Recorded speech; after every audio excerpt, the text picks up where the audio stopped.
From high upon my perch, in an assassin's trance, I follow with the eyesight of a hawk. Nose to the ground, nose to the air, tail wagging with excitement, tongue hanging, feet moving quickly, sniffing like a beagle. Stomach growling, louder than a bomb, but similar to 1,000 Terrasso raptors locked away in Jurassic Park who have not been fed, which leads you, and you must pardon the 80s Duran Duran reference, that I am hungry like the wolf. So, I swim in these waters, waiting patiently to devour like a shark.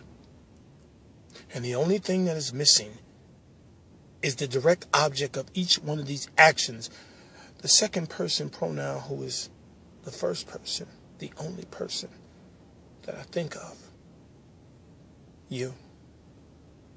These are things I contemplate and I'm going to do to you.